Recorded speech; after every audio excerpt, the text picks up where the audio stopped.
Hey guys, Miss Richo here. What I'm going to teach you today is how to do a photo frame using the 3D software Tinkercad. The great thing about the online free software of Tinkercad is that it also does laser cutting. Now, if you go over to the export where we would normally export your 3D print, there is actually a laser cutting section, and you can export it as a SVG file into Adobe Illustrator, which is the software that we use for printing our stuff at school. Found this really awesome frame that I thought would be really cool. As you can see from the picture, it's got Family Matters on each of the sides, then another layer underneath, which is where the photo would go in before the back part. So there's about 3 layers on it. So to get started, what we would do is log on to your Tinkercad. Then what we do is just grab a plain box from over on the side. Again, decide on what size photo frame you want to have. I normally will just drop it down. So I'm just right clicking and rotating the work plane, and I'll make it about 3mm flat. Okay, because the main thing you want to know is anything that is touching that work plane is what's going to print. Okay, so at the moment, all it's going to print is a line around the outside, which could be what you'd use as the back. It'd be just that plain back. Now, what you want to do though is you want to make sure that you have 3 sizes. So you've got the Family Matters lettering, then you've got the middle part, which is what the lettering is going to slot onto, and then of course the back part there, 130, and this will be sort of a landscape one by say 90, like so. Then I'm just going to copy and paste, so Control C, Control V will give me another copy, okay, just down there. All right, so at the moment I've got now 2 flat rectangles, so just want to make sure that that fits on the work plane okay. All right, now what we need to do is that middle part, if you have a look here, is now just got to be able to put in your Family Matters there. So what we do is I would put in a box, a blank box over here, and well, I'll just go to the home so I can see it properly and just bring it out, you know, so that's the window where the photo is going to go. Now obviously I need to select that, and I would go up to the alignment here tool and just make sure that it's aligned right in the middle of that box. There's nothing worse than having it on the sides or anything like that. Now I have made the sides a little bit thicker, obviously, because I'm going to put the text in. This is a very small photo frame. Obviously you can go a lot bigger, and you would just have separate pages for aligning it. I just like to do that so that it's a little bit flatter, and select those 2 shapes, group it, and that'll give you your hole in the middle. Okay, so the next part is text. Now there is more text options in Tinkercad, so you can go to shape generators, all, and go to page 2 down the bottom, and you'll see all sorts of different types of text. There's script. If you go into script, there's different like types of fonts that you can get for that. But I'm just going to today just stay with my basic text, because when I look at that photo frame in particular, it's fairly basic and easy to read. So I'm just going to click and drag that over, and then just change. I'm going to change the color so I can see the text properly on the screen at the moment.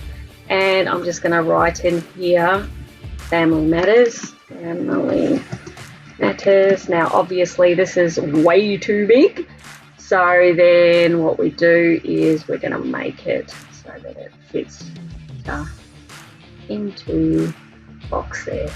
Now we want to make sure it's the same size all the way around, just making sure you can zoom right in so that you get it to where you want it. Make sure there's enough room there. I'm pretty happy with that. I mean, obviously I can adjust it as I need to. Don't drop it in or anything like that. Normally 3D printing you might drop it in, because I'm going to take these layers off in a minute. I'm just zooming out again with my wheel on my mouse. Okay, so once we've done that, I'm going to go Control, just make sure I'm not selecting the frame. I want to just select the text, Control C, Control V, Control V, Control V again. and that just gives me 4 copies of the text, which now I'm going to rotate in and make sure it fits on my frame. There'd be nothing worse than it not fitting on my frame, would it, guys? That would be a little bit embarrassing. All right. And again, just using the rotation here, it's exactly 90 degrees. I use my arrow keys to push it over to the side. Oh, this is pretty good guess on the measurements. Just going to go home and just get this right. Like so. Again, make sure you're clicking on the text and not the border. Put in there. And the last one, we can drag it over. Oops. What's up here? Drag it over. Alright, like so. So it's starting to come into shape. Obviously that's a little bit high. So again, let's get it so. I'm pretty happy with that sizing.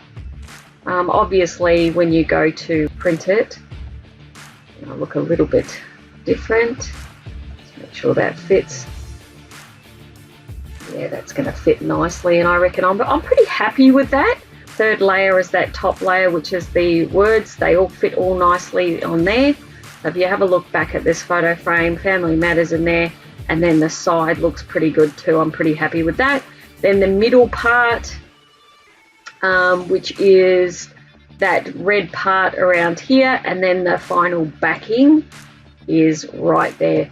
Now they will all fit together. Now, really important part now is to make sure that you move these off, because again, when you're laser cutting, it's going to be cutting these parts out. It's not like 3D printing, so we just need to move those back onto the blue work plane, and I'm just going to rotate it that way. So I'm literally just getting a file. It's going to print it all out onto acrylic. You can do it on wood. I could actually change and have like a yellow acrylic and then do separate files and do, like the background. I could do these colors in acrylics. And that's the great thing about acrylic, is that it's very shiny and flash, and comes in different colors. You can do fluoro and all sorts of stuff like that. But so if I go back to basic shapes in there and grab myself I'm just going to use a plain one here and make a quick back stand for it. Like so. And you'll see what I mean by that. I'm just going to make it about 3 mil on depth there. Those all consistently flat. 3 mil here. You don't want to mess around too much with the, keep them all nice and consistent. I've just changed all of those to 3 mil. I just had 6 mainly because it's easy to play around with it on there, but when I'm going to print it, I like it nice and flat. Okay, so that will end up a backstand. Then you've got to select the whole lot. So click and drag your mouse across the whole lot. That's selected, and you want to group this. Then what we do is we go to export in the corner, and we're laser cutting for laser cutting. So it's an SVG file. So make sure you name it so you know what final laser cut photo frame, like so. And then just we export again, wait for it to load down the bottom. Oh, there it is, final laser cut photo frame. So in Adobe Illustrator, you won't need to do this. We do this at school. So you're literally just going, I just wanted to show you the template of how it will come out. So you just go File, Open, is the final laser cut. And that's what it's going to look like. So all these lines here are what is going to be cut out. Okay, so it'll cut all of the Family Matters. It'll cut around here for your back. It's going to cut that middle section. It's even going to do a little backstand, and then you would just literally put all those layers together, and it just shows you how to do the laser cutting. Okay guys, hope you enjoyed this video. Get out there, have a go, try different types. It doesn't have to be exactly my one. Obviously, I want you to have a look at some of the ones that you've chosen in your folios and have a go at laser cutting. Hope you liked the video. Catch you later.